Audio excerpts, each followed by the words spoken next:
grand bonjour à tous. Bienvenue dans cette nouvelle chronique avec BNP Paribas Asset Management, en compagnie de Jérémy Tubiana, qui est responsable de développement des plateformes digitales chez BNP PAM, notamment sur le segment des ETF en France et à Monaco. Bonjour Jérémy.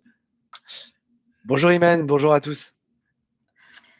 Alors comme d'habitude, Jérémy, tu vas nous parler justement donc, de l'évolution des flux sur le segment des ETF en Europe.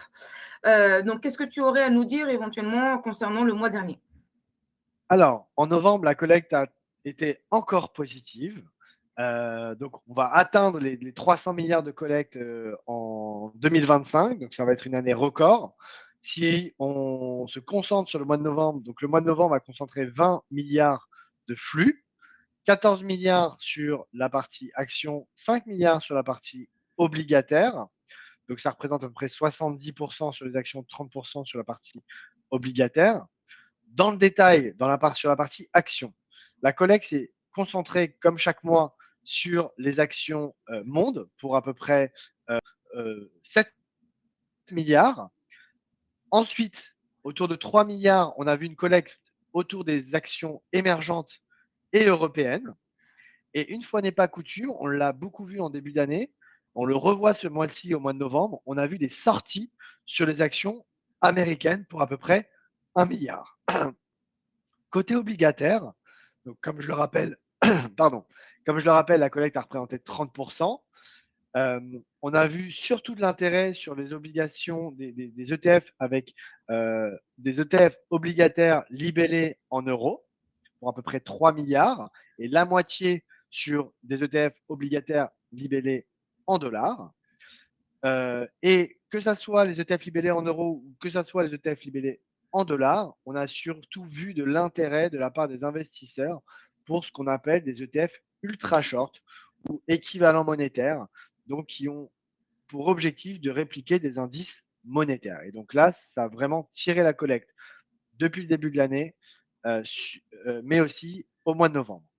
D'ailleurs, nous avons lancé un ETF avant l'été qui, justement, a pour objectif de répliquer un indice monétaire et en cherchant justement à le battre et qui est disponible sous format ETF ou sous format indiciel. Un point intéressant sur lequel on a une forte expertise et donc on est ravi aujourd'hui de revoir de l'intérêt de la part des investisseurs, c'est sur les ETF ESG. Euh, la collecte sur la partie action était plutôt autour de 13% toute l'année. Au mois de novembre, et ça a été le cas aussi au mois de octobre, sur la partie action, on passe de 13 à 20 de tendance annuelle à 20%. Donc on revoit de l'intérêt de la part des investisseurs sur la partie ESG. Et pareil sur le marché obligataire, la tendance annuelle était autour de plutôt de 25%, on est passé à près de 40%. Et ça s'explique par le fait qu'il y a eu de l'innovation dans l'industrie ETF, comme toujours, notamment sur la partie ESG, où aujourd'hui, il y a des gammes d'ETF qui permettent de limiter ce qu'on appelle la tracking error, donc l'écart de performance par rapport à un indice.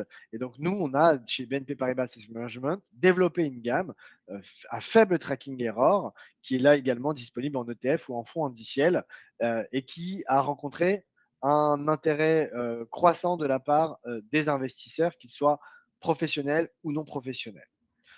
Pour finir, Imen, j'aimerais vous parler des ETF actifs dont on parle de plus en plus, puisque la collecte est toujours importante. Donc, au mois de novembre, elle a représenté à peu près 1,6 milliard. Sur l'année, ça a représenté 25 milliards. Donc, on est aussi sur une année record de collecte sur les ETF actifs. Plutôt une collecte sur les ETF obligataires, donc 65% contre 30% sur la partie action. Et l'intérêt des investisseurs sur les ETF actifs obligataires s'explique notamment par le fait que les investisseurs sont à la recherche de surperformance sur cette classe d'actifs où il est plus difficile d'avoir du rendement. Donc, les investisseurs sont intéressés par l'expertise d'ETF actifs qui pourrait générer de l'alpha et donc de la surperformance. Donc voilà. Donc, pour résumer, tendance très positive encore en novembre, on va arriver à une année record de collecte dans l'industrie ETF. 70% de collecte sur les ETF actions avec un intérêt sur les émergents. L'Europe est sortie sur les actions américaines. Retour de l'ESG. Côté obligataire, fort intérêt depuis le début de l'année sur ces ETF équivalents monétaires ou qui répliquent des indices monétaires. Et croissance là encore sur les ETF actifs. C'est entendu, Jérémy.